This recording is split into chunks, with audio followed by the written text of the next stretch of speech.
जब जिंदगी हर मोड़ पर तुम्हें उलझनों में फंसा दे और हर जवाब एक नया बोझ बन जाए तो समझ लेना परिवर्तन दरवाजा खटखटा रहा है। कहा जाता है जब मन का शोर थम जाता है तब भीतर की चेतना बोलती है और जो उस आवाज को सुन ले वही सच में बदल पाता है। नमस्कार मित्रों, एक बार फिर आपका स्वागत है आपके अपने चैनल द स्टोरी वर्ल्ड में। ये कहानी है एक ऐसे युवक की जिसके पास सब कुछ था पर भीतर कुछ भी नहीं बचा था। राजगृह नगर में रहने वाला उसका नाम था आर्यवर्धन। धन था, प्रतिष्ठा थी, पहचान थी, लेकिन मन खाली था। उसे लगता था कोई उसकी बात नहीं सुनता, लोग उसके निर्णयों पर हंसते हैं और उसकी भावना को हल्के में लेते हैं। एक दिन वह बुद्ध के पास पहुंचा। थकी हुई आंखों से बोला, भगवान, मैं जीवित होकर भी भीतर से टूट चुका हूं।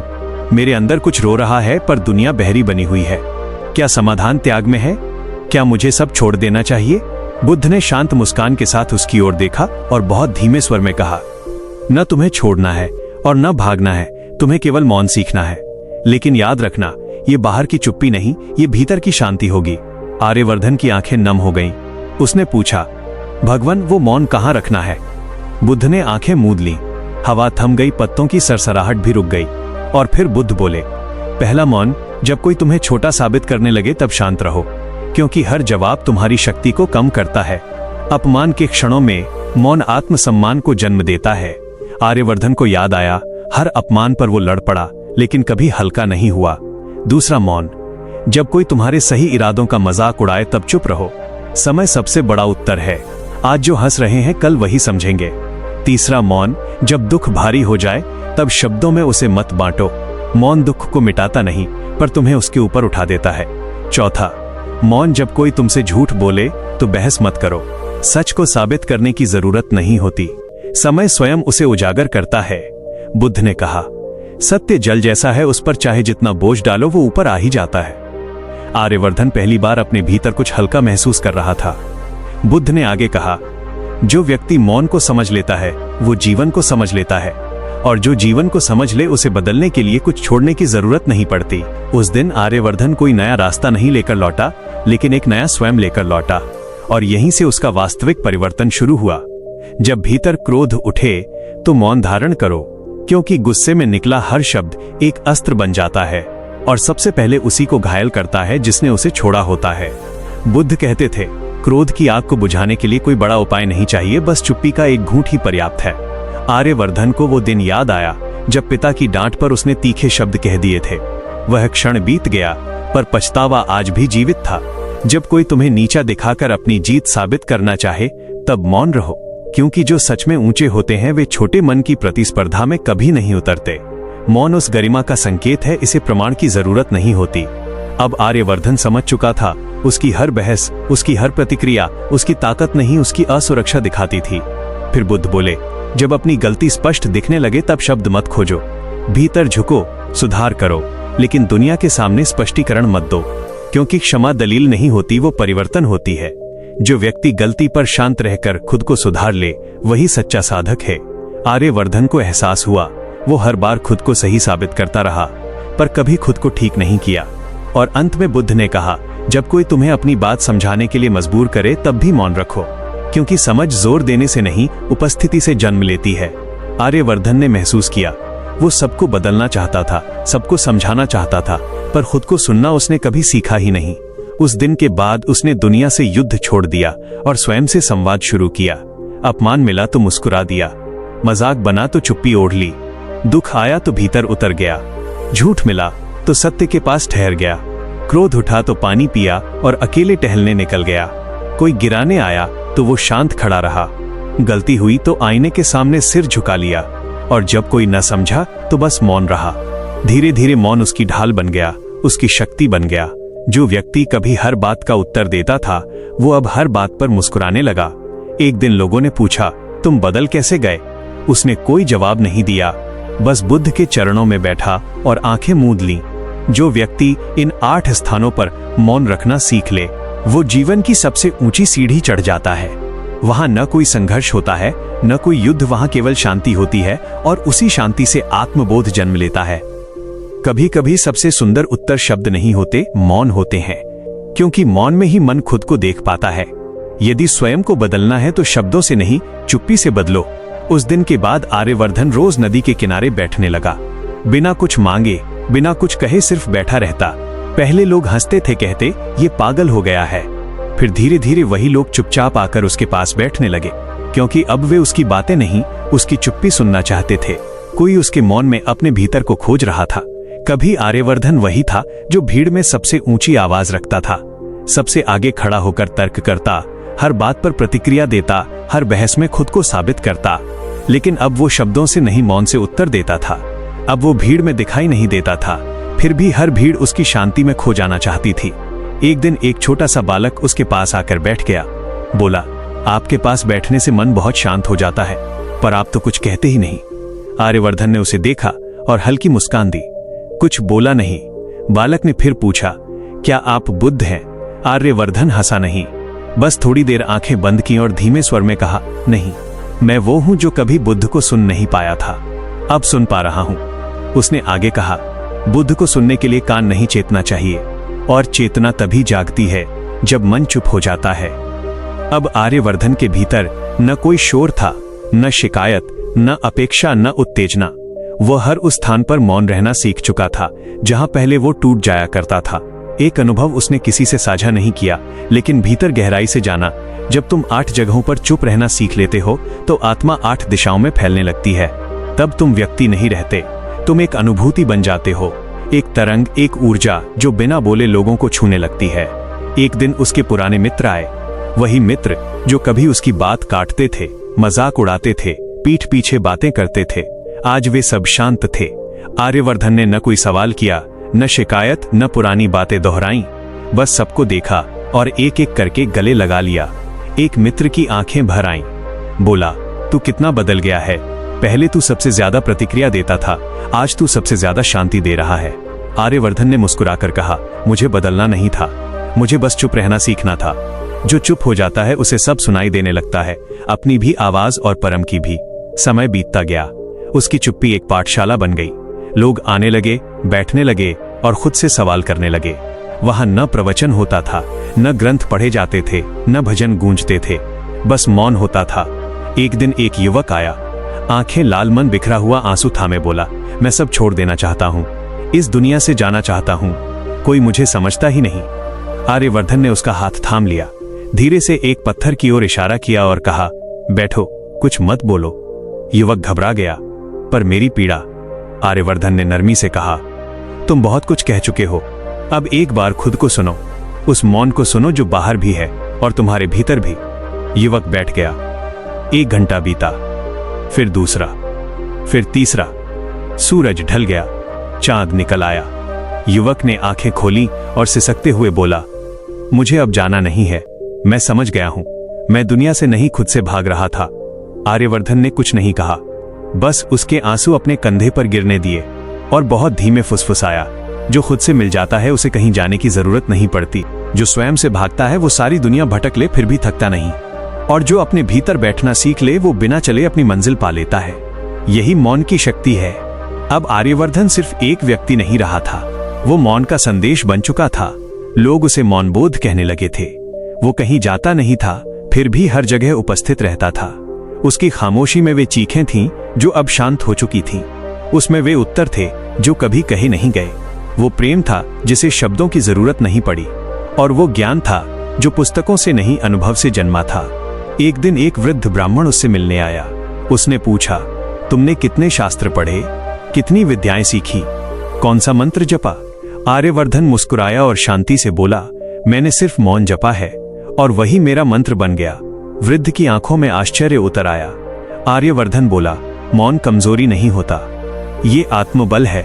यह उस योद्धा की अंतिम तलवार है जो बिना वार किए युद्ध जीत लेता है। जो क्रोध में चुप रहता है वो आग को जलाकर प्रकाश बना लेता है। जो अपमान में चुप रहता है वो आत्मा की ऊंचाई बढ़ा लेता है।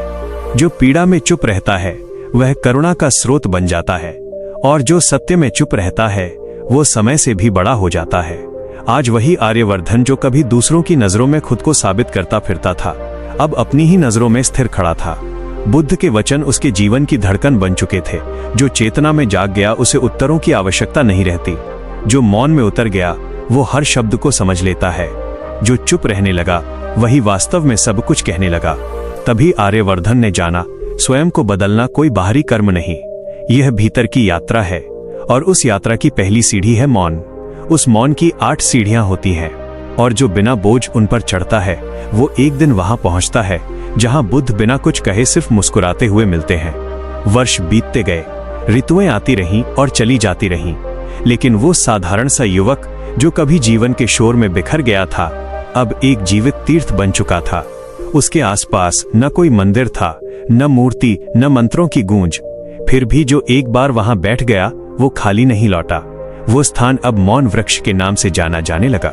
एक विशाल पीपल जिसके नीचे आर्यवर्धन रोज घंटों बैठता, आंखें बंद, पीठ सीधी, सांसें धीमी और वाणी पूर्णतः शांत।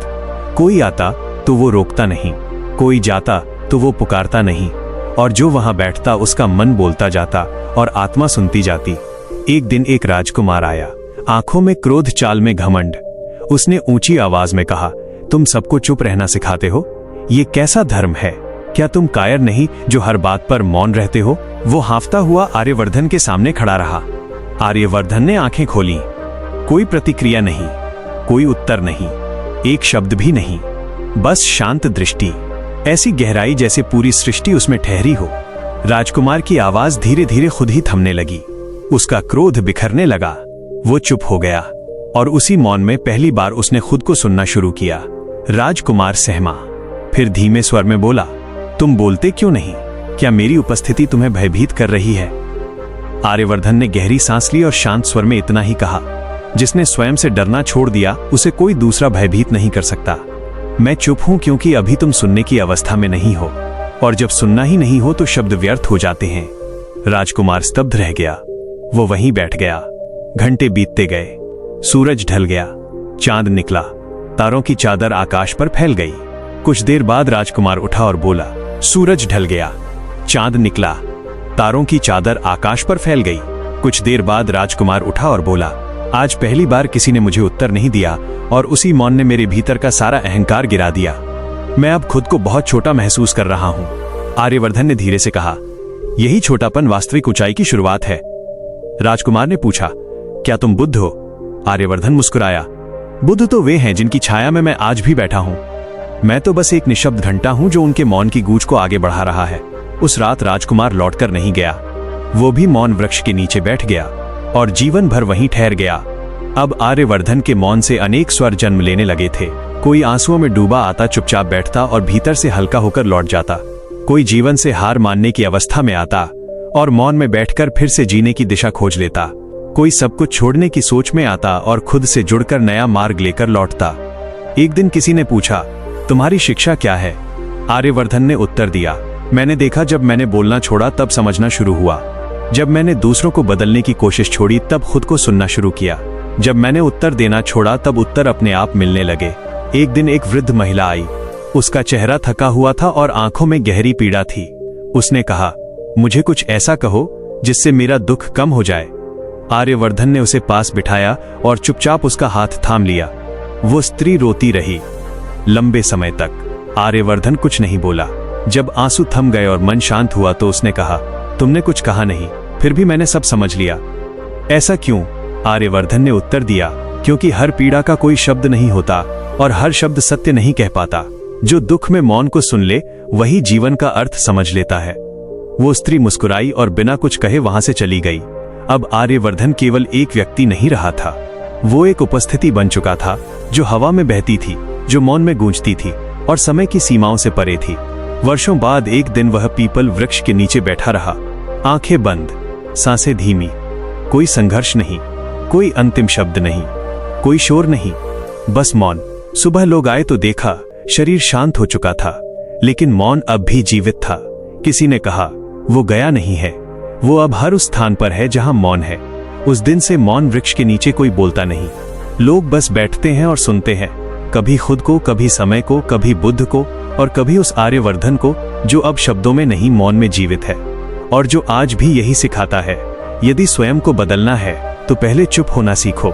चुप रहो, क्योंकि परिवर्तन की सबसे शुद्ध भाषा मौन होती है। जब तुम दुनिया को बदलने निकलते हो तो थक जाते हो, टूट जाते हो और एक दिन हार मान लेते हो, लेकिन जब तुम खुद को बदलने लगते हो तो धीरे धीरे दुनिया अपने आप तुम्हारे पीछे बदलने लगती है।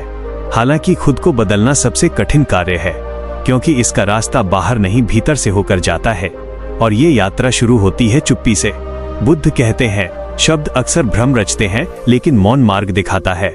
यदि जीवन में वास्तविक परिवर्तन चाहिए तो कुछ विशेष क्षणों में चुप रहना सीखो। यही चुप्पी तुम्हें नई ऊंचाइयों तक ले जाएगी। जब कोई तुम्हारा उपहास करे तब मौन रखो, क्योंकि जो तुम्हें नीचा दिखाता है वो अपने डर को छुपा रहा होता है, और जो शांत रहता है वो अपने आत्मविश्वास को मजबूत कर रहा होता है। इस संसार की सबसे बड़ी जीत शोर मचाने में नहीं, शांति को संभालने में है। लोग क्या कहेंगे, इस डर से हम कई बार रुक जाते हैं, लेकिन याद रखना, एक दिन वही लोग ताली भी बजाते हैं जब तुम चुप रहकर आगे निकल जाते हो। जब कोई तुम्हें अपमानित करे तब भी चुप रहो। अपमान के शब्द तीखे होते हैं, पर जवाब देने से वे और गहरे उतर जाते हैं।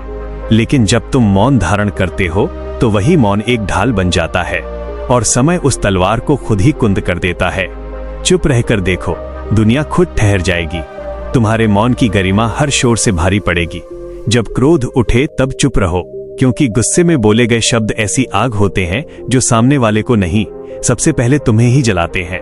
बुद्ध कहते हैं, क्रोध उस विष जैसा है जिसे तुम स्वयं पीते हो और उम्मीद करते हो कि दूसरा पीड़ित होगा।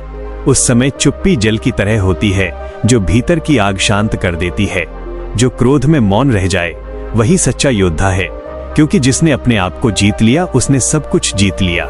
जब कोई तुमसे झूठ बोले तब भी चुप रहो।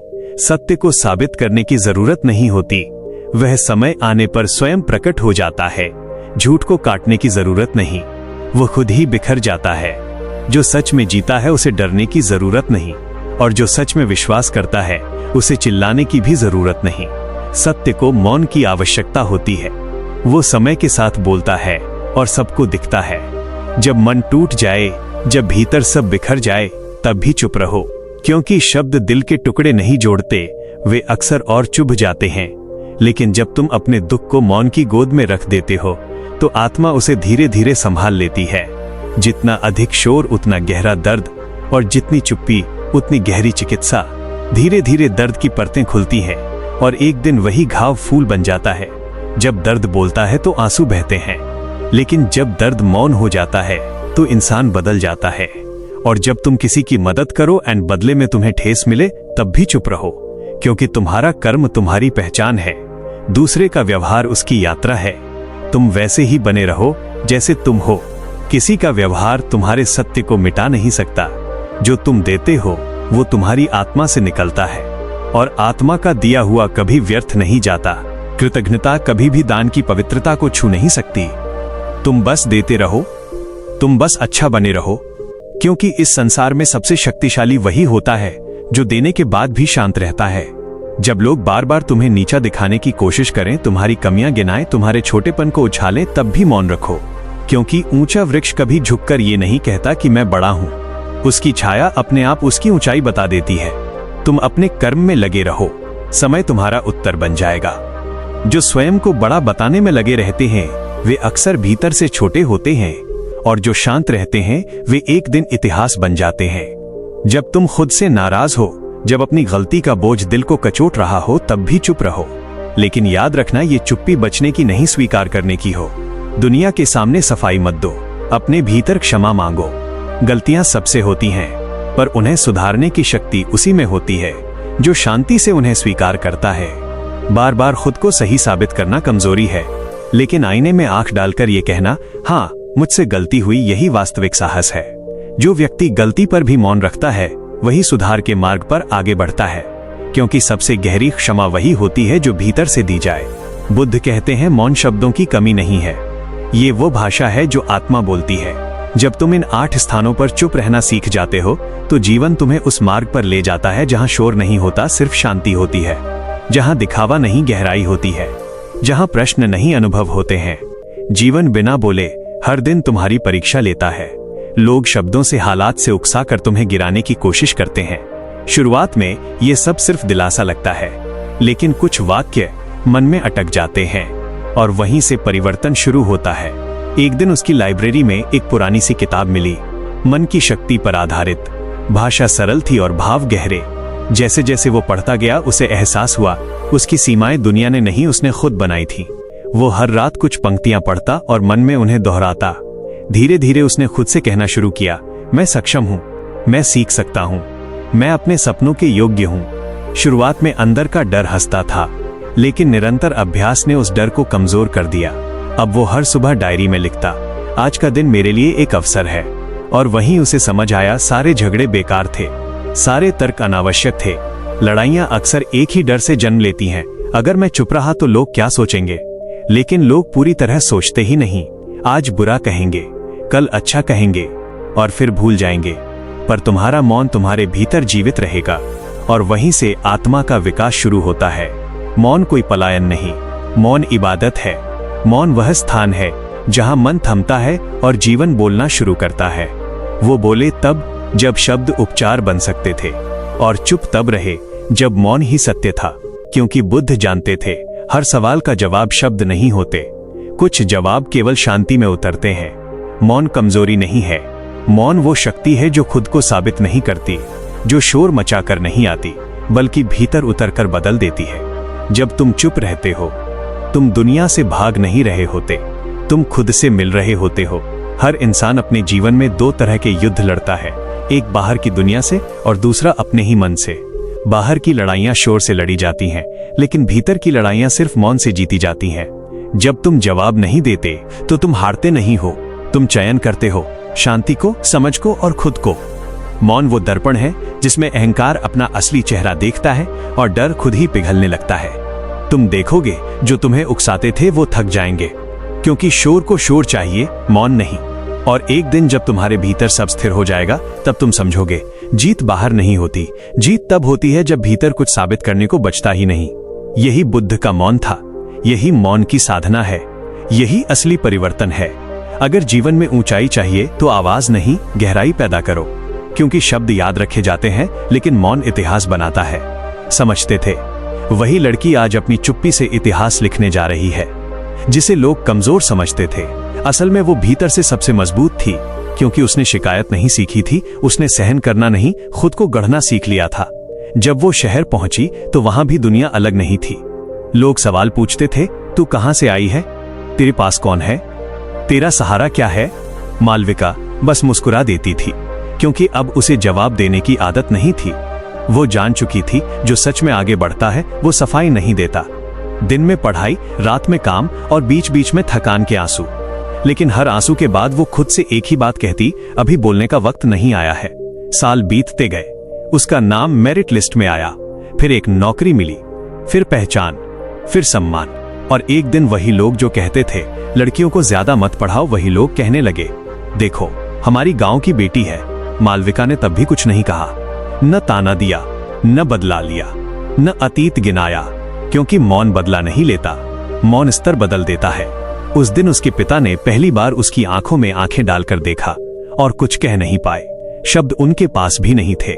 मालविका ने बस इतना कहा, मैंने कभी शिकायत नहीं की, क्योंकि मुझे खुद को साबित नहीं करना था, मुझे खुद को बनाना था।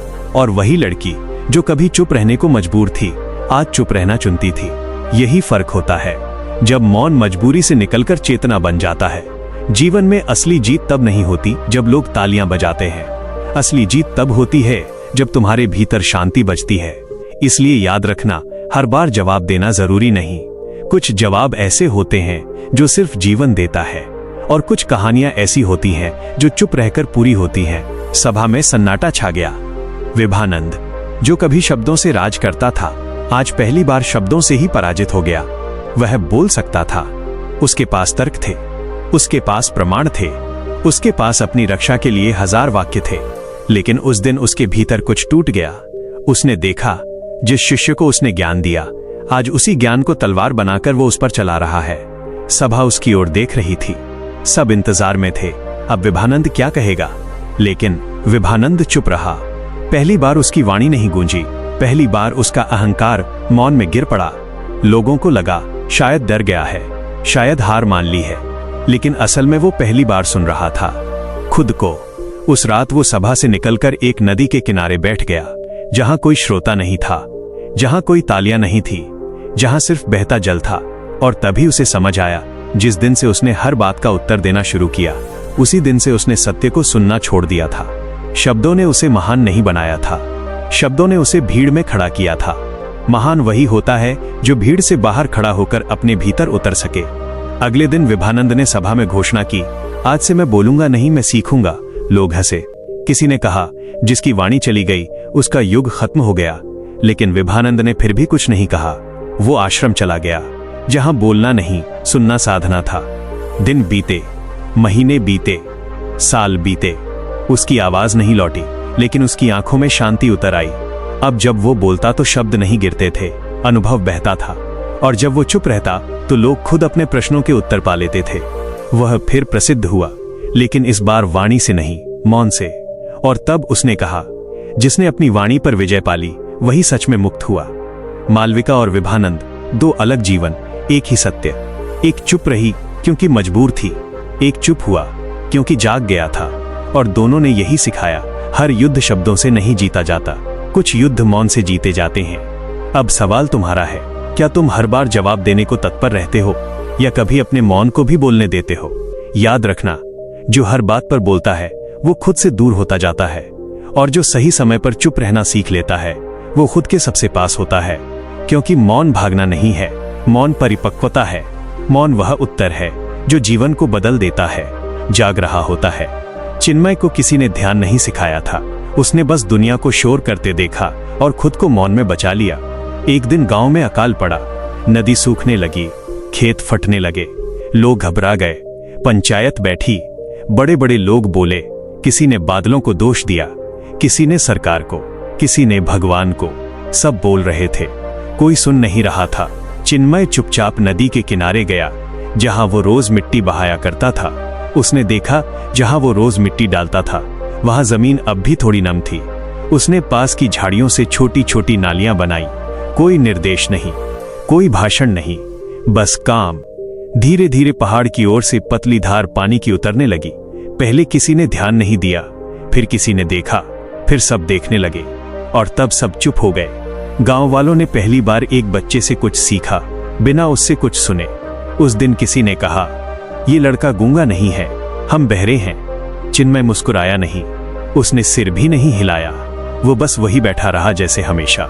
समय बीतता गया, लोग बड़े हुए, चिन्मय भी, लेकिन उसका मौन और गहरा होता गया।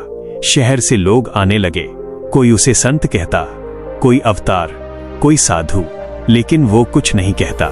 एक दिन किसी ने उससे पूछा, तुमने कभी कुछ कहा क्यों नहीं? चिन्मय ने पहली बार आंखें उठाई और बहुत धीरे से कहा, जब भीतर शांति बोलती है तो शब्द बीच में आकर झूठ बोलने लगते हैं, बस इतना।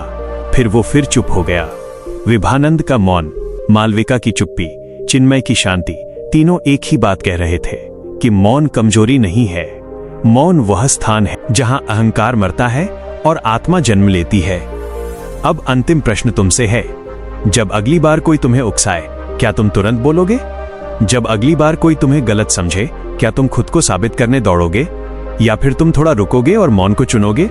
याद रखना, हर उत्तर शब्दों से नहीं दिया जाता, कुछ उत्तर जीकर दिए जाते हैं। और जो मौन में जीना सीख लेता है वो जीवन को चिल्लाने की जरूरत नहीं पड़ने देता, क्योंकि अंत में सच वही बचता है जो शांति से जिया गया हो। तब दूसरी भाषा जन्म लेती है, वह भाषा जो कानों से नहीं सीधे हृदय से सुनी जाती है। युवा विद्वान चुप हो गया। उसकी डायरी पहली बार उसके हाथों में बोझ लगने लगी। उसने पूछा, तो क्या जीवन भर पढ़ना, तर्क करना, सवाल पूछना व्यर्थ था? अनिरुद्ध ने बहुत देर तक आकाश की ओर देखा, फिर धीरे से बोला, नहीं, पर सवाल वहीं तक ले जाते हैं जहां से आगे मौन ही मार्ग दिखाता है। उस रात युवा वहीं ठहर गया। कोई चर्चा नहीं, कोई बहस नहीं, बस उसी पेड़ के नीचे दो पीढ़ियां एक ही शांति में बैठी रहीं। भोर हुई, पक्षी बोले, हवा चली, अनिरुद्ध की सांस धीरे धीरे मौन में विलीन हो गई। कोई घोषणा नहीं हुई, कोई रोना नहीं, बस एक गहरी स्थिरता चारों ओर फैल गई। युवा विद्वान ने पहली बार अपनी डायरी बंद की और उसे पेड़ के पास रख दिया। उसने सोचा, कुछ ज्ञान ऐसे होते हैं जिन्हें लिखा नहीं जाता, उन्हें जिया जाता है। वो गांव लौट गया, लेकिन अब वो पहले जैसा नहीं था। अब वो हर सवाल का जवाब नहीं देता था, हर बहस में नहीं कूदता था, हर आलोचना पर अपनी सफाई नहीं देता था। लोग कहते, तू बदल गया है, वो मुस्कुरा देता, कुछ कहता नहीं। धीरे धीरे उसके आसपास भी शोर कम होने लगा। लोग उससे बात करने आते और चुप होकर लौटते। उसे तब समझ आया, मौन सिखाया नहीं जाता, मौन फैलता है, जैसे दीपक बिना आवाज अंधेरे को हरा देता है। और शायद यही बुद्ध का अंतिम संदेश था कि संसार को बदलने के लिए शोर नहीं चाहिए, उपदेश नहीं चाहिए, सिर्फ एक ऐसा मन चाहिए जो खुद से लड़ना छोड़ दे। अब तुम यह कहानी पढ़कर क्या करोगे? शायद कल फिर वही होगा, कोई ताना देगा, कोई अपमान करेगा, कोई तुम्हें गलत समझेगा। फर्क बस इतना होगा, इस बार तुम तुरंत नहीं बोलोगे, तुम रुकोगे, एक सांस लोगे और मौन को चुनोगे। और वही क्षण तुम्हारे जीवन की सबसे बड़ी जीत बन जाएगा, क्योंकि जो चुप रहना सीख लेता है वो जीवन को चिल्लाने नहीं देता। और अंत में बस यही सत्य बचता है, बदलाव बाहर नहीं होता, बदलाव मौन में उतरने से शुरू होता है। इसीलिए शब्द उसके जीवन में कभी पूरी तरह उतर ही नहीं पाए। लोग उसे बेचारी कहते थे, कुछ अधूरी, कुछ कहते ईश्वर ने अन्याय किया है। पर किसी ने ये नहीं देखा कि जब शब्द उससे छिन गए तो मौन ने उसे अपनी गोद में बैठा लिया। निर्मला बोल नहीं सकती थी, सुन नहीं सकती थी, पर देख सकती थी बहुत गहराई से। वो लोगों के चेहरे पढ़ लेती थी, आंखों की कंपन, होठों की हल्की थरथराहट, हाथों की बेचैनी, सब कुछ। जहां लोग शब्दों से धोखा खा जाते थे, वहां निर्मला भावनाओं की सच्चाई पकड़ लेती थी। जब कोई हंसता और भीतर रो रहा होता, निर्मला चुपचाप उसके पास बैठ जाती, कुछ कहती नहीं, बस साथ रहती। और अजीब बात यह थी कि लोग उसके पास बैठकर खुद ही हल्के हो जाते। माँ कहती, तू दुनिया से कट गई है। निर्मला मुस्कुरा देती, उसे कैसे समझाती कि वो दुनिया से नहीं, दुनिया के शोर से कटी है। स्कूल में बच्चे उसका मजाक उड़ाते, हाथ हिला हिलाकर नकल करते, वो चुप रहती। एक दिन एक बच्चा बोला, तू कुछ कर ही नहीं सकती। निर्मला ने पहली बार कागज पर लिखा, मैं बहुत कुछ कर सकती हूँ, बस तुम्हारे तरीके से नहीं। समय बीता, निर्मला बड़ी हुई, उसने किताबें पढ़ी आंखों से, उसने संगीत सुना कंपन से, उसने प्रार्थना की बिना शब्दों के। वो अक्सर नदी किनारे बैठती, पानी को छूती और आंखें बंद कर लेती। लोग सोचते वो खाली बैठी है, पर भीतर उसका संसार पूरी आवाज में जाग रहा होता। एक दिन गांव में एक दुर्घटना हुई, एक बच्चा नदी में गिर गया। लोग चिल्लाने लगे, शोर मच गया, घबराहट फैल गई। निर्मला दौड़ी, बिना एक शब्द बोले पानी में कूद गई। उसने बच्चे को पकड़ा और किनारे ले आई। सब स्तब्ध रह गए। कोई बोला, जिसे सुनाई नहीं देता उसने सबसे पहले कैसे समझ लिया? एक वृद्ध ने कहा, क्योंकि ये शोर नहीं सुनती, ये जीवन की धड़कन सुनती है। उस दिन के बाद लोग निर्मला को अलग नजर से देखने लगे। अब लोग अपनी परेशानी लेकर आते। वो उन्हें सुन नहीं पाती थी, पर समझ लेती थी। वो बोल नहीं पाती थी, पर जोड़ देती थी। धीरे धीरे उसका घर एक मौन आश्रय बन गया। कोई रोता हुआ आता, चुपचाप बैठता और शांत होकर चला जाता। किसी ने पूछा, तू लोगों को क्या सिखाती है? निर्मला ने लिखा, कुछ नहीं, मैं बस मौन को जगह देती हूं। वर्षों बाद जब वो वृद्ध हुई तो एक बच्ची उसके पास आई। उसने इशारों में पूछा, अगर मैं भी अलग हूं तो क्या मैं कमजोर हूं? निर्मला ने बच्ची का माथा छुआ और लिखा, अलग होना कमजोरी नहीं, ये ईश्वर का दूसरा तरीका है दुनिया को संतुलित रखने का। और उसी शाम निर्मला शांत लेटी रही, सांसें हल्की, चेहरे पर वही मुस्कान। कोई अंतिम शब्द नहीं, कोई विदाई नहीं, बस मौन, गहरा, पूरा, उजला। गांव वालों ने कहा, वो चली गई। एक साधु बोला, नहीं, वो अब हर उस जगह है जहां शब्द हार जाते हैं।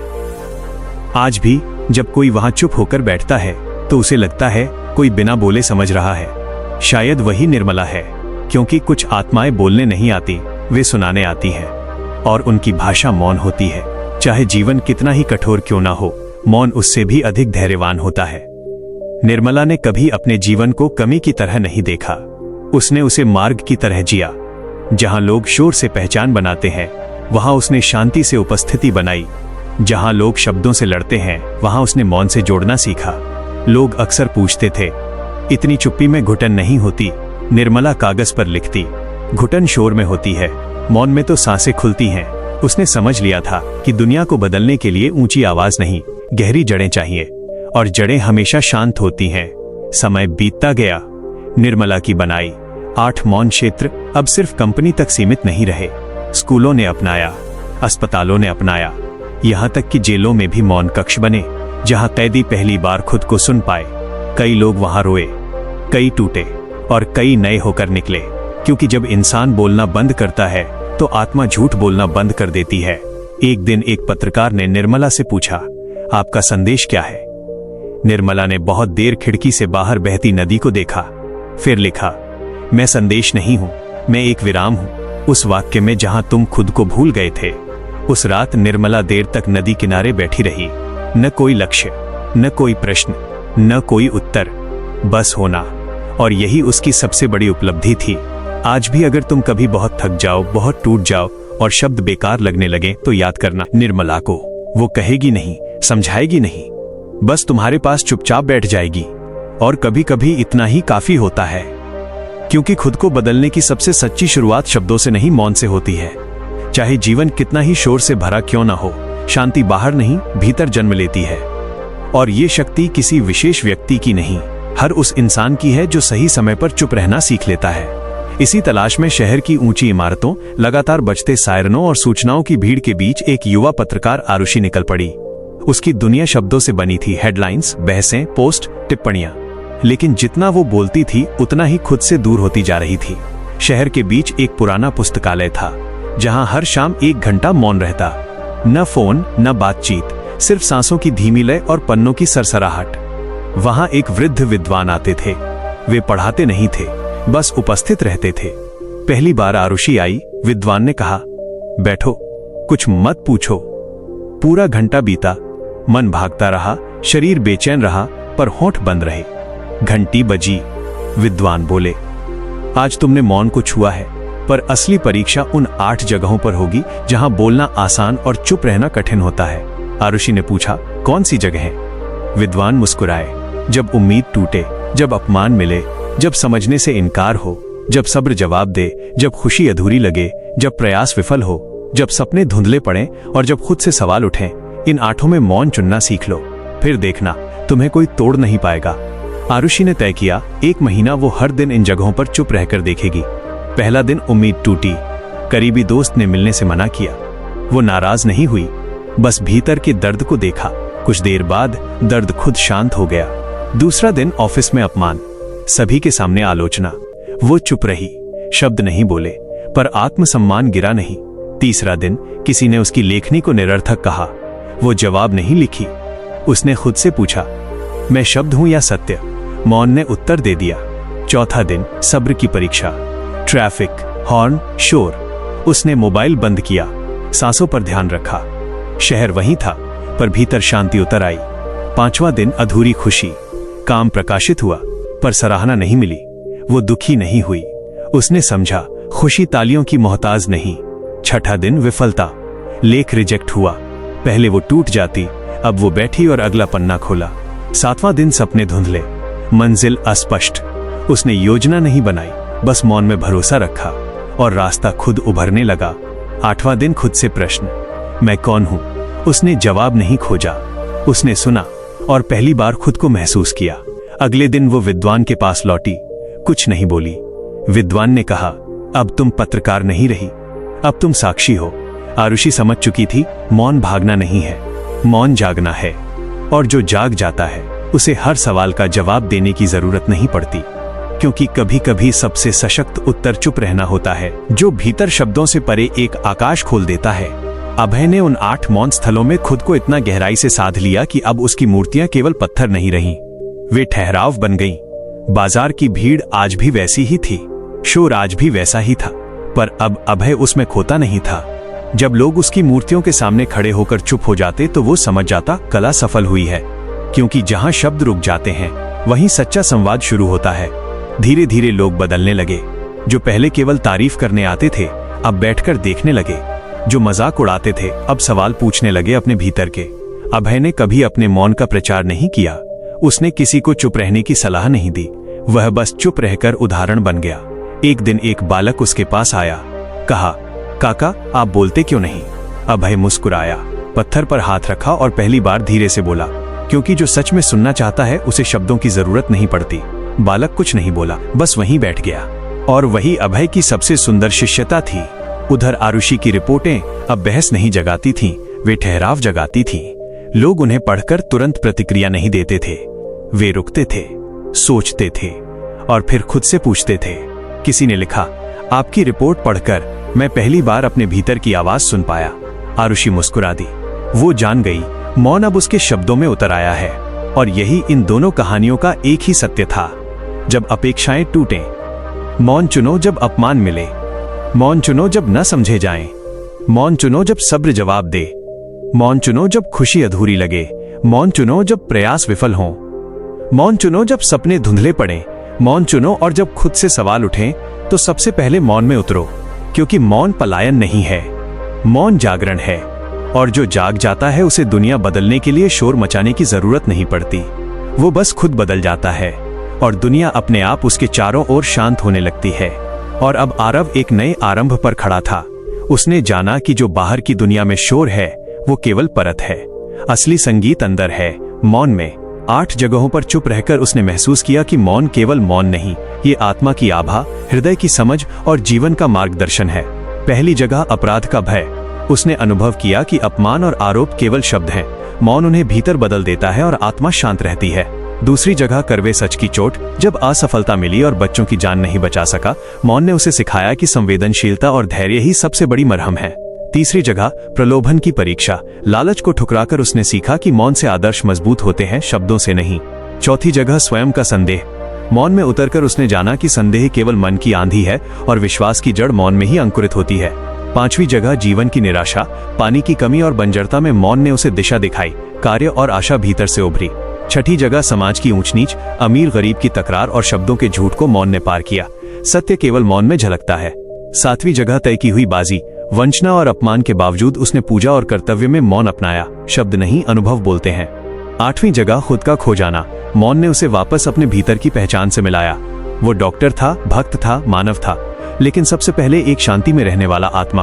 आरव ने जाना कि अगर जीवन बदलना है तो हर स्थिति में पहले मौन को अपनाना जरूरी है। मौन ने उसे शक्ति दी, धैर्य दिया, सत्य दिखाया और सबसे बड़ी बात, आत्मा की गहराई में उतरना सिखाया। उसने अपने जीवन के 8 मौन स्थलों को रोजमर्रा की आदत बना लिया। हर बार जब कोई झूठ बोले, अपमान करे, सफलता में घमंड आए या असफलता चोट पहुंचाए, आरव चुप रहा। उसने देखा कि मौन केवल विरोध नहीं है, ये जवाब है, समाधान है और मार्गदर्शक है। धीरे धीरे लोग उसकी छवि बदलने लगे।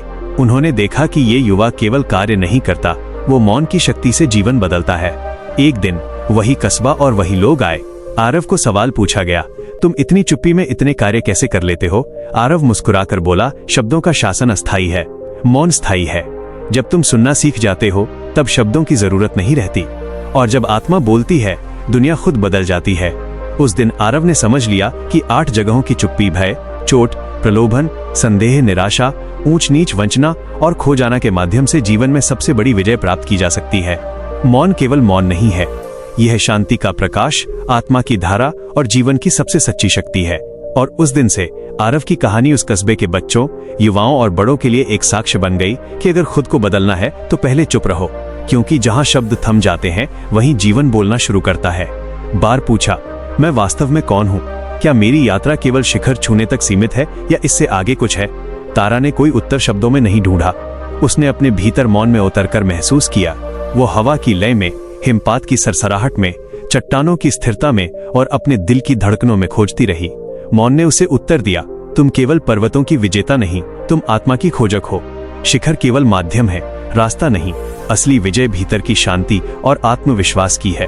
तारा ने देखा कि शब्द कभी आत्मा की गहराई तक नहीं पहुंच सकते, केवल मौन ही वो पुल है जो अनुभव को सीधे दिल तक ले जाता है।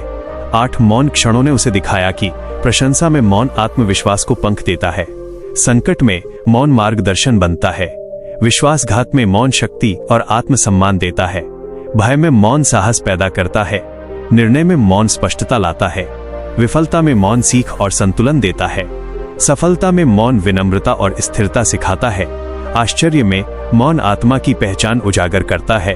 तारा ने जाना कि जीवन में हर चुनौती, हर सफलता, हर गलती, सब मौन के भीतर नए अर्थ पाते हैं। वो केवल चुप रहकर और सुनकर ही अपनी ऊर्जा, समझ और शक्ति को पुनर्जीवित कर सकती थी। शहर लौटकर तारा ने तय किया कि अब वो अपने अनुभव दूसरों के साथ साझा करेगी। उसने बच्चों को सिखाया कि शोर से डरना नहीं, मौन से सीखना है। पर्वतारोहियों को बताया कि चोटी तक पहुंचना शिखर नहीं, रास्ते का मौन है। पत्रकारों और लेखकों को समझाया कि शब्दों से पहले अनुभव को महसूस करना चाहिए। और इस तरह तारा की कहानी भी आरव, निर्मला, अभय और आरुषि की तरह बनी, एक जीवंत उदाहरण की 8 जगहों का मौन हमें अंदर से बदल देता है और जीवन की सबसे ऊंची बुलंदी तक ले जाता है।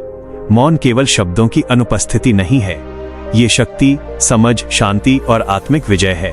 जहां शब्द थम जाते हैं वहीं आत्मा बोलने लगती है। फिर धीरे धीरे उसे साफ किया। उसने देखा कि पानी की बहाव में जादू था, जहां शब्द उलझाते वहीं मौन रास्ता बनाता। कुशल ने नदी के किनारे खड़े होकर बस अपनी आंखों और हाथों से दिशा दिखाई। लोग उसकी चाल को देखकर खुद नदी की लहरों में सामंजस्य खोजने लगे। मछुआरे, बच्चे और गांव के लोग सब मौन से समझने लगे कि शक्ति चिल्लाने में नहीं, शांत रहने में है। कुछ दिनों बाद गांव में एक नई समस्या आई। लोग बार बार आपस में लड़ते और नदी का पानी साझा नहीं कर पाते। सरदार और व्यापारी हर बार बहस में उलझ जाते। कुशल ने केवल एक पत्थर उठाया और नदी में फेंक दिया। जैसे ही पत्थर पानी में गिरा, उसकी मौन ऊर्जा ने पानी को शांत किया। लहरें फैलकर सभी को एक ही दिशा में ले गईं। कुशल ने हाथ उठाकर सभी को चुप रहने और नदी के प्रवाह का अनुसरण करने का संकेत दिया। गांव वाले पहले तो हतप्रभ थे, पर धीरे धीरे उन्होंने समझा कि कुशल की चुप्पी बोलने से ज्यादा काम करती है। जो लोग झगड़ते थे उन्होंने अपनी बहसें रोक दी। जो लोग तनाव में थे वे नदी की शांत लहरों को देखकर अपने मन को स्थिर करने लगे, और जो निराश थे उन्हें मौन में सहारा मिला। एक दिन गांव के बच्चों ने पूछा, कुशल भैया, तुम कैसे सबको शांत कर देते हो? कुशल बस मुस्कुराया। उसने कोई शब्द नहीं कहा। उसकी आंखों की गहराई, हाथों का इशारा और नदी की लय सबने जवाब दिया। उसने दिखाया कि मौन केवल चुप रहना नहीं, बल्कि देखने, सुनने और सही समय पर कार्य करने की ताकत है। कुशल ने गांव में 8 मौन की परंपरा शुरू की।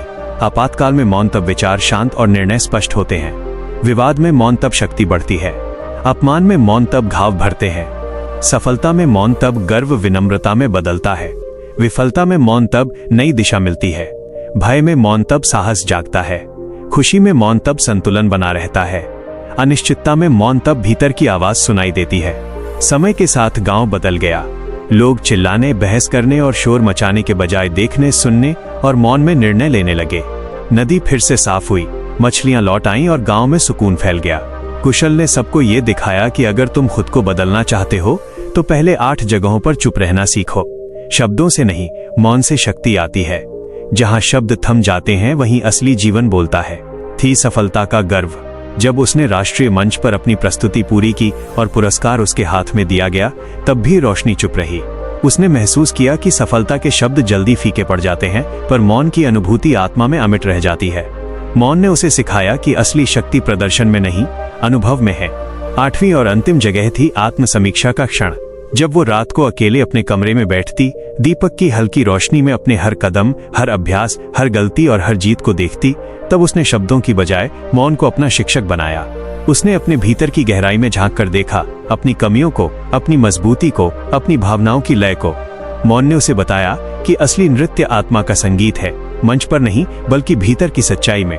इसके बाद रोशनी ने अपने जीवन में 8 मौन क्षेत्रों को अपनाया।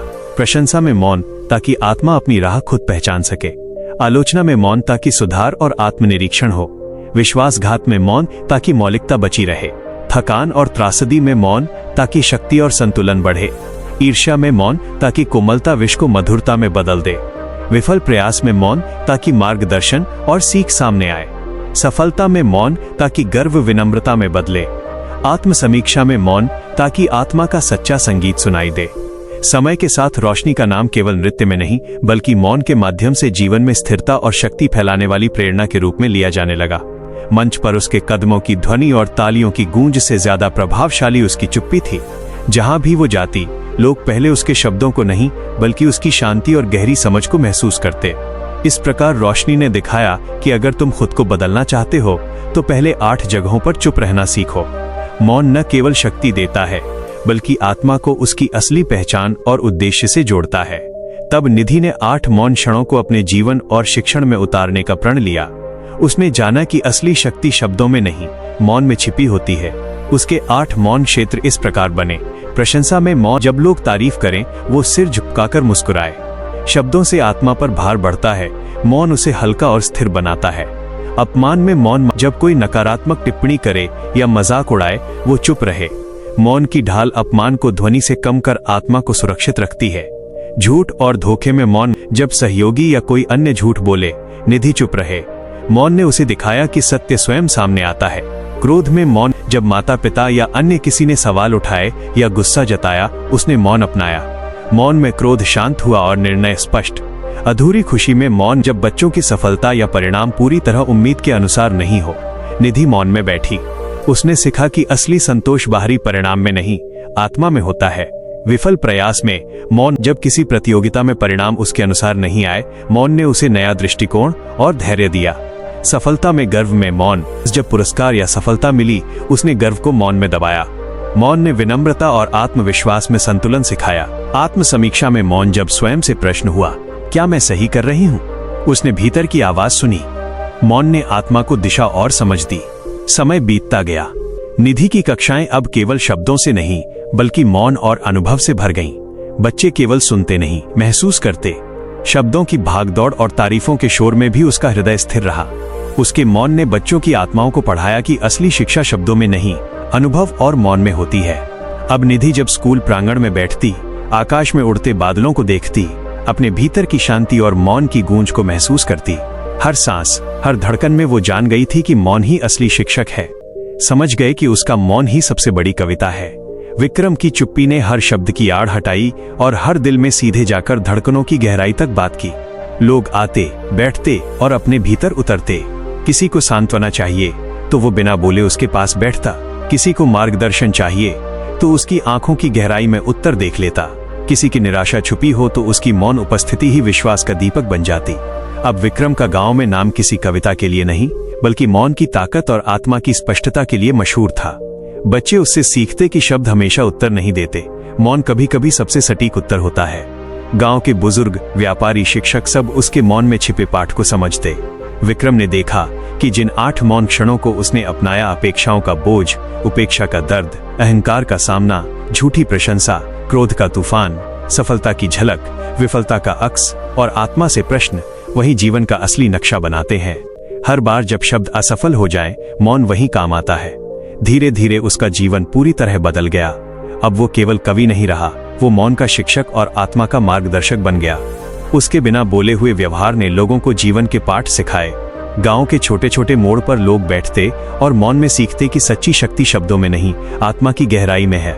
इस तरह विक्रम ने अपने शब्दों के संसार को एक नए स्तर पर पहुंचाया, जहां मौन ही सबसे बड़ी कविता है और जहां हर चुप्पी एक कहानी, हर नजर एक मार्गदर्शन और हर सांस जीवन का अर्थ बन जाती है। बयां करना चाहती थी, पर शब्द उसके भीतर घुटते रहते थे।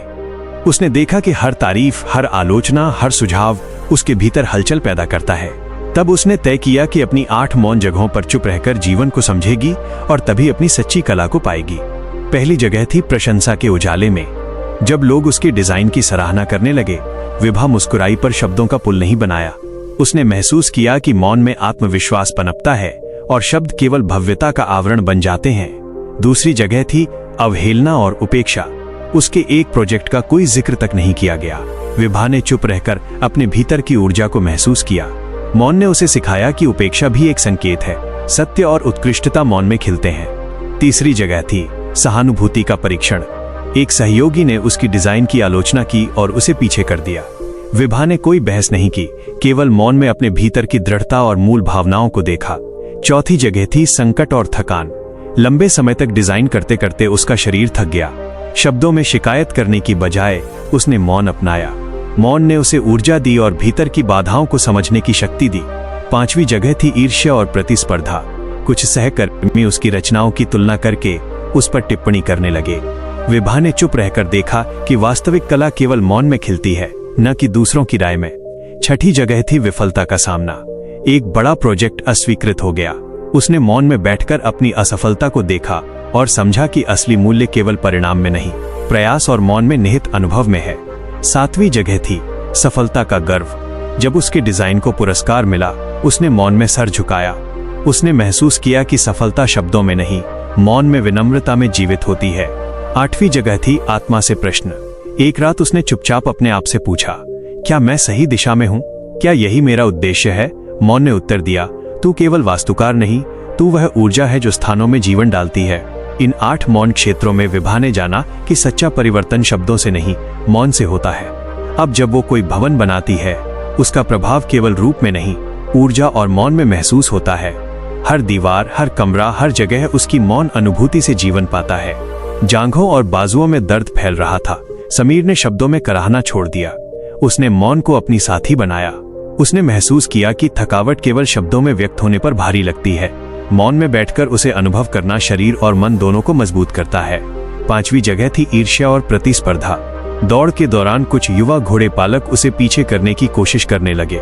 समीर ने चिल्लाया नहीं, उलझा नहीं, बस मौन में अपने घोड़े की चाल पर ध्यान रखा। मौन ने उसे सिखाया कि दूसरों की तुलना में ध्यान शब्दों से नहीं, कर्म और संयम से रखा जाता है। 6ठी जगह थी विफलता का सामना। एक प्रतियोगिता में घोड़ा गिर गया और जीत का मौका खो गया। समीर ने कोई शिकायत नहीं की। उसने मौन में बैठकर अपनी कमजोरी को महसूस किया और नई रणनीति बनाई। मौन ने उसे दिखाया कि असली जीत केवल पदक या नाम में नहीं, बल्कि धैर्य और आत्मनियंत्रण में निहित है। 7वीं जगह थी सफलता का गर्व। जब अगले दौड़ में उसने जीत हासिल की, समीर ने शब्दों की उत्सुकता में नहीं फंसा। उसने मौन में अपने घोड़े की चाल और खुद की मेहनत को देखा। उसने जाना कि सफलता का वास्तविक स्वाद केवल मौन में महसूस किया जा सकता है, जहां अहंकार का कोई प्रवेश नहीं।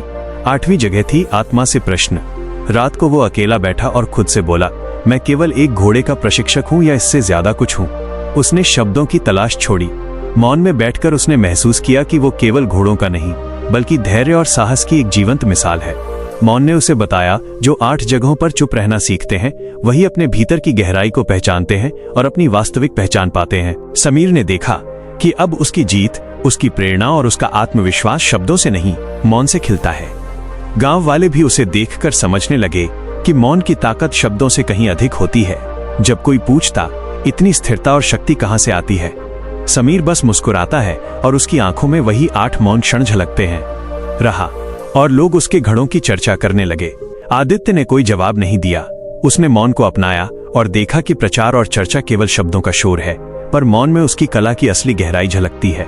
लोगों के शब्द उसे नहीं बदल सकते, केवल मौन उसकी आत्मा को संवारता है। 8वीं और सबसे कठिन जगह थी आत्मा से प्रश्न। एक रात उसने चांदनी में अपने हाथों में बनी कुम्हारी को देखा और खुद से पूछा, क्या मैं केवल एक कुम्हार हूं या मेरी कला का सार कहीं और है?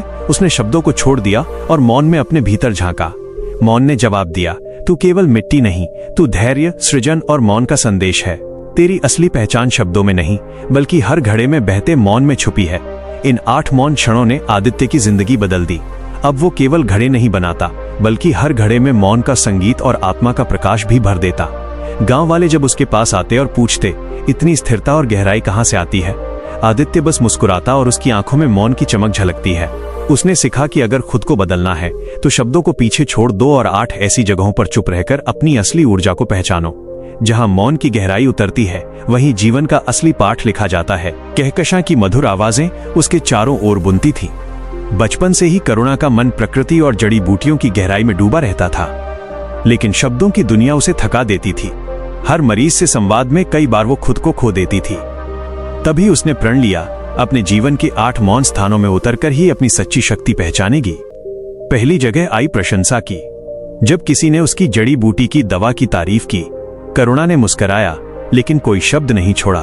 उसने महसूस किया, प्रशंसा का मधु क्षणिक होता है, पर मौन की स्थिरता आत्मा को सशक्त करती है। दूसरी जगह अपमान। एक ग्रामीण ने ताना मारा, तेरी दवाएं काम नहीं करती। करुणा ने चुप्पन को अपनाया और अपनी हाथों की लय में जड़ी बूटियों की शक्ति खोजी। मौन ने सिखाया अपमान को शब्दों में पिघलाना नहीं, मौन में आत्मविश्वास जोड़ना। तीसरी जगह विश्वासघात। उसकी सबसे भरोसेमंद सहायक ने उसके जड़ी बूटी मिश्रण का श्रेय खुद ले लिया। करुणा ने कोई विरोध नहीं किया। मौन ने उसे समझाया, धोखे की खाई को पार करने के लिए शब्दों की जगह आत्मा का स्थिर केंद्र चाहिए। चौथी जगह संकट। जंगल की आग ने उसकी जड़ी बूटी की खेती को जला दिया। उसने चिल्लाने की जगह मौन अपनाया और नए पौधों की व्यवस्था कर दी। मौन ने दिखाया, संकट में धैर्य ही सबसे बड़ा उपचार है। 5वीं जगह निराशा। कुछ दवाइयां सफल नहीं हुई। करुणा ने खुद से पूछा, क्या मेरी मेहनत व्यर्थ है? मौन ने जवाब दिया, सफलता शब्दों में नहीं, चुप्पी की मिट्टी में अंकुरित होती है। 6ठी जगह उपेक्षा। जब ग्रामीणों ने उसकी मेहनत की अनदेखी की, उसने मौन में अपने कार्य को संजोया। मौन की ठंडक ने उसके प्रयासों को और मजबूत बनाया। सातवीं जगह सफलता। जब उसकी हर्बल दवा की चर्चा शहर भर में फैल गई, करुणा ने चुप्पन में सिर झुकाया। उसने जाना सफलता का जश्न शब्दों से नहीं, मौन की संतुलित ऊर्जा से उभरता है। आठवीं और सबसे कठिन जगह आत्मा से प्रश्न। उसने चांदनी रात में खुद से पूछा, मैं कौन हूं? शब्द खामोशी को बांध नहीं पाए। करुणा ने मौन में झांका। उसने सुना, तू केवल चिकित्सक नहीं, तू जीवन की गहराई में बहती आत्मा है। इन 8 मौन क्षणों ने करुणा की पहचान बदल दी। अब उसके हाथों में जड़ी बूटियों की शक्ति केवल उपचार नहीं, बल्कि मौन का संदेश बन गई।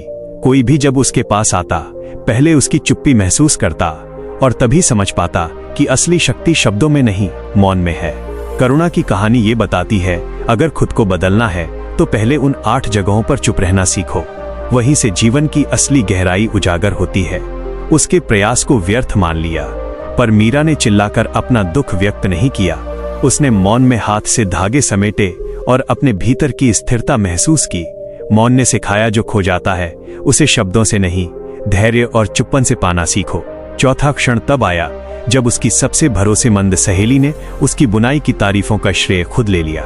मीरा ने कोई शब्द नहीं कहा, बस मौन में अपने धागों को संभाला और पाया, विश्वासघात की आग शब्दों में नहीं, मौन की छाया में बुझती है। 5वां मोड़ था अपमान का। बाजार में कुछ लोग उसके काम की अवहेलना करने लगे। मीरा ने चुप्पन अपनाया।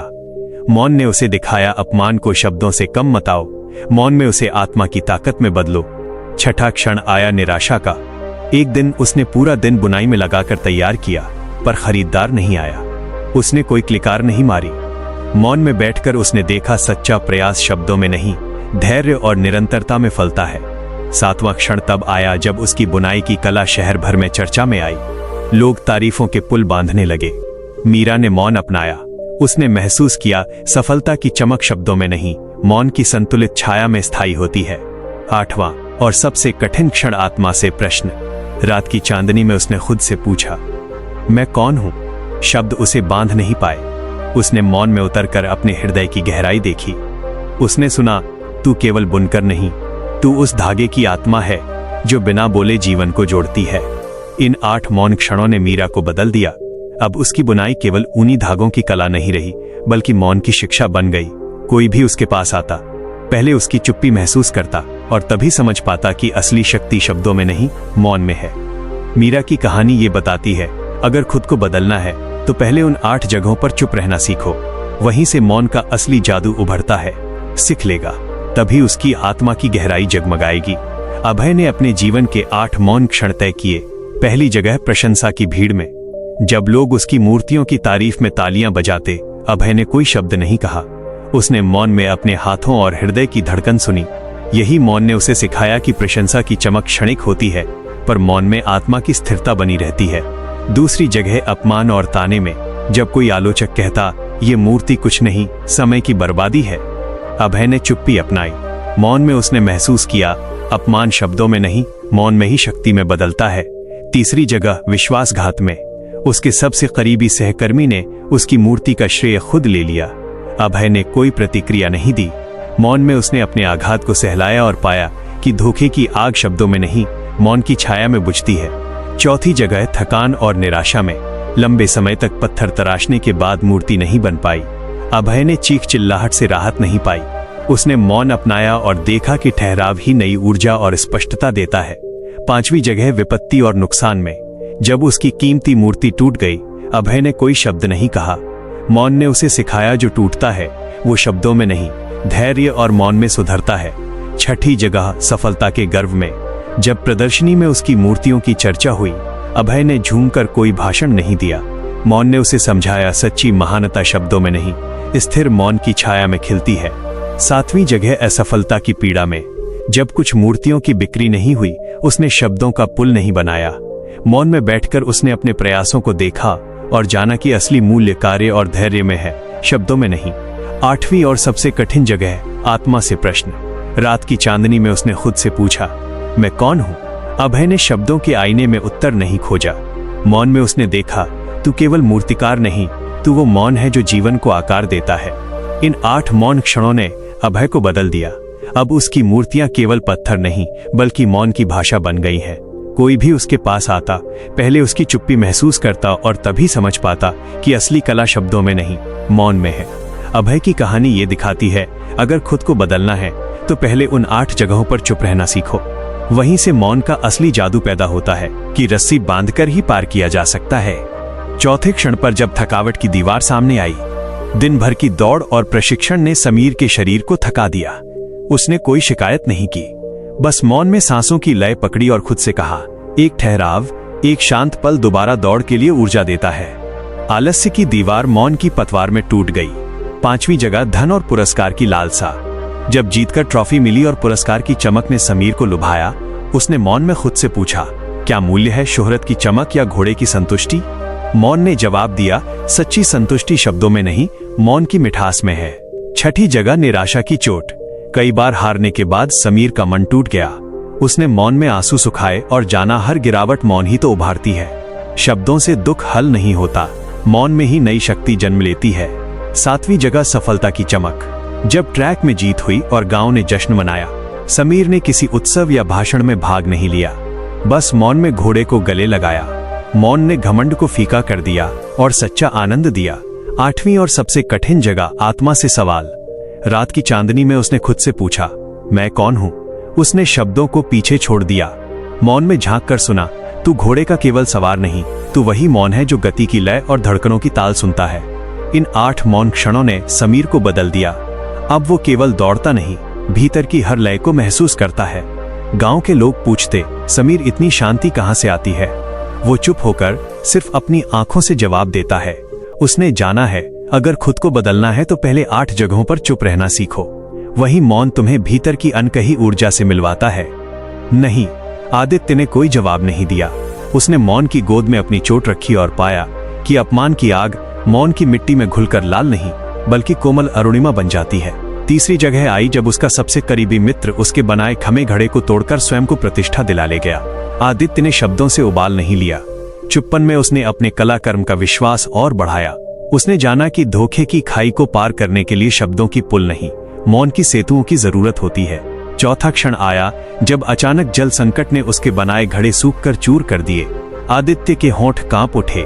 उसने चिल्लाने या बहाने की बजाय मौन की पतवार उठाई। नदी तक लंबी यात्रा कर उसने धैर्यपूर्वक मिट्टी को फिर से गूंथा। यही मौन था जिसने असंभव को संभव बना दिया। 5वीं जगह तब आई जब पंचायत में बड़े बड़े लोग उसकी कला पर सवाल उठाने लगे, तेरी कला से क्या होगा? आदित्य ने कोई शब्द नहीं छोड़ा। उसने अपने मिट्टी के चक्र पर हाथ रखकर मौन से अपनी कला को जगाया। देखा कि जब शब्दों की उम्मीद टूटती है, मौन ही उसे फलने फूलने का मार्ग दिखाता है। 6ठी जगह धन की लालसा। जब व्यापारी ने उसके घड़े महंगे खरीदे, चमक और दौलत ने आदित्य को भटका दिया, लेकिन उसने मौन को चुना और अपने सृजन को धन से ऊपर रखा। मौन ने उसे याद दिलाया, धन केवल बाहरी चमक है, सच्चा मूल्य मौन की स्थिरता में है। 7वीं जगह सार्वजनिक प्रशंसा। जब उसके घड़े पूरे इलाके में प्रसिद्ध हुए, आदित्य ने मंच पर न कोई भाषण दिया, न उत्सव में भाग लिया, बस मौन में खड़ा रहा। मौन ने उसे दिखाया कि प्रशंसा का शोर क्षणिक है, लेकिन चुप्पी का एहसास स्थायी। 8वीं और सबसे कठिन जगह आत्मा से सवाल। जब पूछा गया, आदित्य तुम खुद को क्या मानते हो? उसने शब्दों की जंजीरें छोड़ दी, मौन में उतरकर अपने भीतर देखा। उसने जाना, मैं केवल कुम्हार नहीं, मैं मौन का दूत हूं जो सृजन को बिना बोले जगाता है। इन 8 मौन क्षणों ने आदित्य को बदल दिया। अब उसके घड़े केवल मिट्टी के नहीं, लोगों के हृदय में गूंजते हैं। जब कोई उसे छूता है, पहले उसकी चुप्पी सुनता है। उसने दिखा दिया कि अगर खुद को बदलना है तो पहले 8 जगहों पर चुप रहना सीखो। वहीं से मौन में आत्मा का रूप उभरता है। लगा। कुशल ने कोई शब्द नहीं बोले, बस मौन की निगाहों से नदी के प्रवाह को देखा। उसने महसूस किया कि नदी खुद अपने मार्ग में बाधाओं को दूर करती है, बस इंसान को रास्ता रोकने की कोशिश नहीं करनी चाहिए। उसके हाथों की मौन क्रिया ने नदी के भीतर जीवन को पुनः जागृत किया। लोग चुपचाप उसके काम को देखने लगे। 6ठा क्षण आया जब अचानक गांव में बाढ़ की चेतावनी आई। लोग डर में चीख रहे थे, अपनी चीजें बचाने भाग रहे थे। कुशल ने कोई हड़बड़ी नहीं दिखाई, वह मौन में खड़ा रहा। उसने अपने भीतर की स्थिरता से निर्णय लिया कौन से घर सुरक्षित हैं, कौन सी जगह बच्चों के लिए सुरक्षित। उसकी चुप्पी ने गांव के लोगों को संयम और समझ सिखाई। उन्होंने बिना शब्द सुने ही उसके मार्गदर्शन का अनुसरण किया। 7वीं जगह जब खेती के बागों में फसल खराब होने लगी और लोग रोने लगे, कुशल ने कोई शब्द नहीं बोले, वो मौन में खेतों का निरीक्षण करता रहा, मिट्टी और पानी की स्थिति समझी। उसके मौन से गांव वालों ने जाना कि आलोचना और शिकायत से कुछ नहीं होता, समझदारी और धैर्य ही संकट का हल देते हैं। 8वीं और सबसे कठिन जगह जब गांव के बच्चों ने पूछा, कुशल, तुम इतना शांत कैसे रहते हो? उसने शब्दों से उत्तर नहीं दिया। उसने उनके सामने बैठकर नदी की बहती धारा, पवन की हलचल और अपने हृदय की ताल सुनी। बच्चों ने महसूस किया कि सच्ची शक्ति मौन में होती है, और जब तुम खुद से मिलते हो तब शब्दों से भी अधिक कुछ सीखते हो। इन 8 मौन क्षणों ने कुशल को बदल दिया। अब उसकी मौजूदगी केवल उसके काम में नहीं, बल्कि पूरे गांव के जीवन में गूंजती थी। लोग उसकी शांति से सीखते, उसकी चुप्पी से समझते। उसने दिखा दिया कि अगर खुद को बदलना है तो पहले 8 जगहों पर चुप रहना सीखो। वहीं से शांति, शक्ति और समझ का वास्तविक मार्ग खुलता है। आत्मा को संभाला। उसने महसूस किया कि विश्वासघात की आग शब्दों से बुझती नहीं, मौन की छाया में ही ठंडी होती है। चौथे क्षण में जब मंच पर अचानक बिजली की कटौती हो गई और प्रदर्शन रुक गया, रोशनी ने कोई हड़बड़ी नहीं दिखाई। उसने मौन में अपने कदमों की लय पकड़ी और अंधकार के बीच भी तालमेल बनाए रखा। समझ गई कि संकट की आंधी में शब्द केवल भ्रम फैलाते हैं, मौन ही मार्ग दिखाता है। 5वां क्षण आया जब उसके शरीर में थकान का भारीपन था, पैर कांप रहे थे, मांसपेशियां दुख रही थीं। वो चीखकर अपनी पीड़ा व्यक्त कर सकती थी, पर उसने मौन अपनाया। उसने अपनी सांसों की गहराई महसूस की और हर थकान को आत्मा की ऊर्जा में बदल दिया। मौन ने उसे सिखाया कि स्थिरता और धैर्य से ही शारीरिक और मानसिक थकान को पार किया जा सकता है। 6ठा क्षण जब उसे मंच पर अपार सफलता मिली और लोग उसकी प्रशंसा में उन्मत्त हो गए। रोशनी ने कोई भाषण नहीं दिया। उसने केवल आंखें बंद कर मौन में अपने भीतर की मुस्कान को महसूस किया। समझ गई कि असली गौरव बाहरी तालियों में नहीं, आत्मा की संतुष्टि और मौन की गहराई में छिपा है। 7वां समय जब प्रतियोगिता में एक अन्य नर्तकी ने उसके कदमों की नकल कर उसे पीछे छोड़ने की कोशिश की। रोशनी ने कोई क्रोध या शिकायत नहीं की, बस मौन में अपनी कला पर भरोसा रखा और हर कदम में अपनी लय और आत्मविश्वास बनाए रखा। मौन ने उसे दिखाया कि दूसरों की नकल या प्रतिस्पर्धा से डरना नहीं चाहिए, बल्कि अपने मौन और अभ्यास में खुद को मजबूत बनाना चाहिए। 8वां और सबसे कठिन क्षण जब उसने खुद से सवाल किया, मैं कौन हूं? उसने शब्दों में जवाब नहीं खोजा, बस अपने भीतर उतरकर हर कदम, हर लय, हर सांस की गूंज सुनी। मौन ने उत्तर दिया, तू केवल नर्तकी नहीं, तू वो संगीत है जो शब्दों के बिना भी भावों को व्यक्त करता है। इन 8 मौन क्षणों ने रोशनी को बदल दिया। अब उसके नृत्य में तालियों का शोर नहीं, बल्कि आत्मा की स्थिर लय थी। लोग उसका प्रदर्शन देखकर महसूस करते थे कि कला का असली स्वर मौन में भी गूंज सकता है। जो सीखना चाहता है कि खुद को बदलना है, उसे पहले इन 8 जगहों पर चुप रहना होगा। यही मौन उसकी सच्ची शक्ति और गूंज है। इसी तरह जब तुम्हें अपमान मिले या तुम्हारे प्रयासों को नकारा जाए, तब भी चुप रहो, क्योंकि शब्दों में जवाब देने का मतलब ये नहीं कि तुमने न्याय पाया। मौन वह न्याय है जो समय के साथ स्पष्ट हो जाता है। यही 8वीं जगह है जहां तुम खुद से सवाल करते हो, मैं कौन हूं? और शब्दों में जवाब खोजने की बजाय चुप रहकर अपनी आत्मा की आवाज सुनते हो।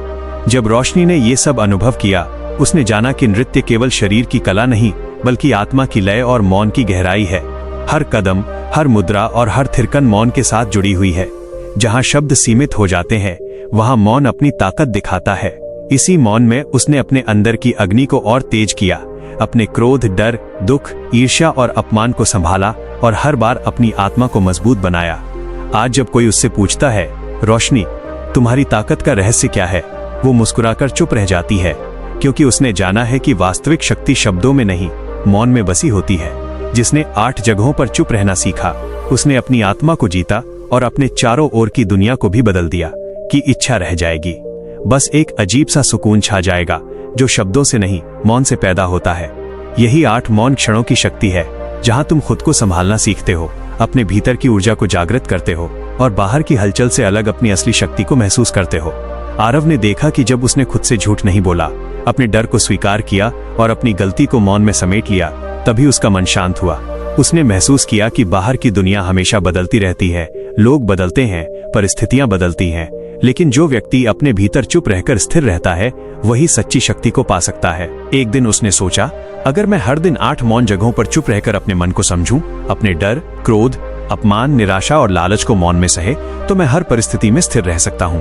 मैं अपने भीतर के उस महासागर से जुड़ सकता हूं जो शब्दों से कहीं गहरा है।